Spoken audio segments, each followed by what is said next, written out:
Hi Gemini, welcome to your weekly reading for March 23rd to the 30th. I am Charlene Lizette. If you are new here, welcome. Thank you so much for stopping by. I hope you click the subscribe button and you become a part of our High Vibe community. If you are returning, a massive thank you to you for being a part of our High Vibe community. As always, I do need to give gratitude and adoration to my great queen, the Morrigan, to whom all my work is devoted to. Raven's in the house. She's watching the birdies. So if you see or hear her, that's because she's here. There's a little bird tweeting. I don't know if you can hear it. She's right outside our window, and Raven's like, what is that? What is that? All right, Gemini, Sun, Moon, Rising, and our Venus. Let's see what's going on for you this week. If you are interested in booking a private, either live or pre-recorded, take a look at the description box below to see how you can book. Well, if you have been wishing and hoping for something to come to fruition, it looks like it's here. It looks like it's here. Wow. 1, 2, 3, 4, 5, 6, 7. Yeah, you got a few major arcana here, or two actually, the Strength and the Hermit. The Queen of Pentacles at the bottom, the Nine of Wands. This is something you work so hard to be able to get to.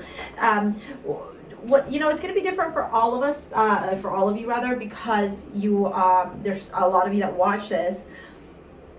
You start off this week feeling very much emotionally fulfilled, like you finally have been able to get everything that you have been looking for, like everything that you have desired.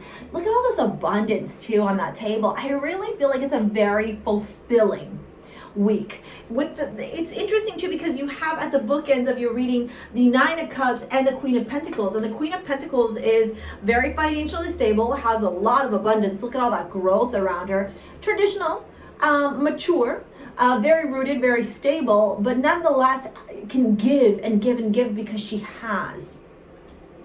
And look at all that they have here. So there is this energy of you finally getting what you have worked and focused so hard on receiving, Gemini.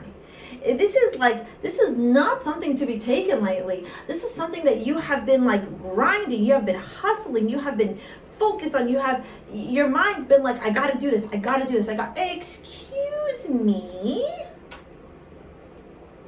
I gotta do this, and then you do it. You do it. This is the week where it's like all the things that you have worked so hard for, the things that you have let go, the things that Raven Spitfire, all the things that you have worked so hard on finally arrive. Raven Spitfire. Sorry, Gemini. Raven Spitfire, get off the table now. Thank you. She's human, by the way, just so you all know. She had to incarnate as my familiar in cat form, didn't you? Didn't you, my dear? I know you did.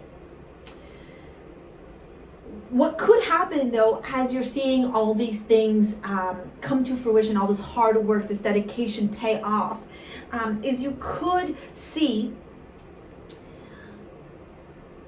a little bit of, I don't want to call it illusion because it's not that, it's daydreaming, where you're like, I finally have all the things that I wanted. Now I can kind of sit back and yes, celebrate, rejoice, experience, be present. But be present, right? Because you can celebrate these things without losing track of the things that you still need to do. There's far more work to be done, Gemini, and you know that. You feel that energetically. With that Seven of Cups and the Page of Pentacles, don't lose sight of the opportunities, the seeds that you have planted, because you've gotten. This is a 9. It's not a 10. It's also not a major arcana on wish fulfillment. You got to pay attention to that. So yes, celebrate this, but don't lose sight of all the other opportunities, all the other seeds that you've planted, all the other work that you're doing. Because this is how you get to that accumulation, that I want to call it like a volcano exploding. How you see the abundance flow in all aspects of your life is by rejoicing, celebrating, being in gratitude for the small things that you've gotten, right? The small wins, but then remembering, I still got more to do. The Three of Wands. Leave behind the things that are not serving you and focus on the ships coming in, on what else you can get after. Okay, there's some things that you got to leave behind as you're moving forward in your journey, and you know that too. Maybe the daydreaming, maybe the not focusing on the things that you're planting because you're a little bit too busy celebrating. You know, it's going to be different for all of you, but pay attention to that. Pay attention to what this week needs to be left behind. We're also coming into Aries season on the 21st. So we leave Pisces and roar into air. I don't know why I said roar, because that's lion. Oh, because the strength card. That's why I said roar. We roar into Aries season. At least you do, Gemini, with this lion here. But you got to tame that beast. That's what strength is all about. Taming the beast. Balance. Finding the flow between the masculine and the feminine energy within you. Understanding how to make it all work for your highest good. Leo energy, very creative. I think that there's going to be a lot of eyes on you. A lot of people watching this. But notice how at the end of your reading, let me move this deck over so you can see it. Notice how at the end of your reading, so at the end of the week, you got the Hermit illuminating. You've grown from this, Gemini. You've evolved. You've experienced growth, evolution, a higher consciousness from this. And so that means that as you are watching all these things unfold, you come from a more mature place, a more balanced place, a more logical, methodical, traditional, nurturing place. Because all this that you have experienced that's coming to accumulation this week has taught you so much. So much about what it means to be in gratitude for abundance. So much what it means to have strength to persevere. So much about what it means to be, I don't want to call it older, but wiser. Okay? How can you be wiser?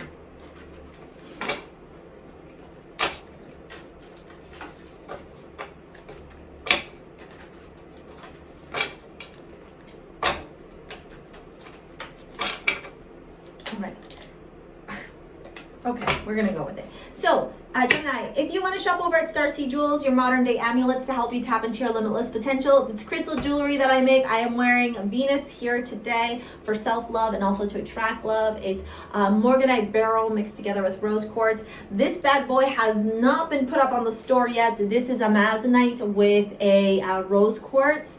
And we've got Mad Ojo here. I do masculine and feminine bracelets regardless of your gender, the energy that you're looking to attract, abundance, protection, romance, all that jazz. All that jazz.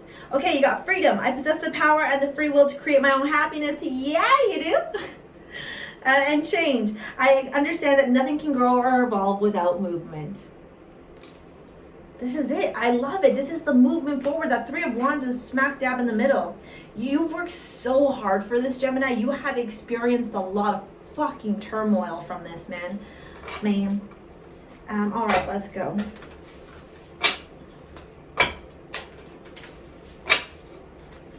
All right, let's see what's going on. What's going on? Yeah, also forgot to mention, sign up to the mailing list. It's in the description box below. When you sign up to my mailing list, you'll be the first to know when videos go live, when I, even if you turn bell notifications on. Oh, yes, I got Lilith. And Vesta Devotion. You know what? What I'm going to tell you is keep your eye on the prize. Keep your eye on the prize. That's all I'm going to say to you. Because this is about you really, really tuning into the deepest, darkest. Like, Lilith is a warrior. Okay, I actually feel like I need to read to you. Whoops. We're not going into your love reading just yet. But I also feel like I need to read to you what Lilith is all about.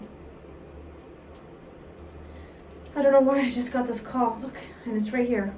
Crazy. Crazy how.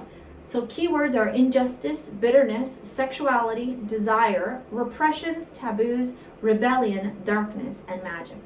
Black Moon Lilith is not a planet or material object. It is a mathematical point connected to the moon's orbit, which represents the farthest spot from Earth that the moon can reach, a point that always remains in the dark. Black Moon Lilith represents the darkest side of our human existence, our fears, doubts, and repressed desires. The house and sign that Lilith is in will give us more information about it. On the other hand, Lilith is strongly linked to the native sexuality, which can be manifested as shame, guilt, rejection, and deprivation. Another manifestation can be reflected in obsessive-compulsive patterns. The essence of Lilith is to depict the human sin of being alive and experience some discomfort and pain. However, this is merely psychological. If we compare the figure of Venus and Lilith, we can appreciate an interesting difference between their glyphs. this is not what I want. It gives us the ability to be receptive towards our environment, which we connect with the mundane reality and to connect with our own emotions through that human aspect where mind and matter are most present in one symbol. One has to be willing to look deep inside. Her archetype can offer much more insight than just the darkness she seems to represent at most. So to me, when I'm hearing this and I'm seeing this, is one, don't have shame, don't hold shame, don't hold regret or remorse for wanting to have all that you desire and all that you deserve. Release your ex. I talked about repressed sexual desires. This is freedom. This is beautiful, actually. This is, as you move forward, you gotta let go, like the wishing, the dreaming, the, oh, I wish we could be, that's gone, that's gone. Own your magic, own your gifts, own your beauty, own your intelligence, own you, Gemini. The Ace of Cups, Temperance, Patience, the Six of Wands, and the Chariot. Beautiful, lots of major arcana for you here. So what I will say to you is, in your love reading, as you focus on releasing your ex, illuminating those repressed desires, that darkness, getting out of your mind here, and these dreams, these visions, these illusions, you embrace change and you embrace freedom. The Ace of Cups welcomes you new opportunities. Temperance tells you to be patient, to allow the ebb and flow of magic and the universe and alchemy to work in divine timing for you. The Six of Wands reminds you that you will be victorious, that somebody will find you so desirable, so sensual, so delicious, delectable. Nom, nom, nom, nom, nom. You will have that, okay? But you need to be like the Chariot and take control and drive the car, your proverbial car of your life, towards that energy and that frequency, which will help you to attract exactly what you desire. And you know what I just thought of, which is so funny? There's a bracelet on my site. I actually only have a couple left. It's called Aphrodite, and there's another one called Sana. And those two, for whatever reason, because I don't really recommend bracelets in these videos, those two just popped in my head, and that's Aphrodite and Sana. You can take a look at the description box below to book a reading with me, to shop, and comment. Let me know what you thought of this, and most importantly, thank you for your likes, your comments, your shares, your subscribes, and for being you. We'll see you later, alligator. Peace out. Bye.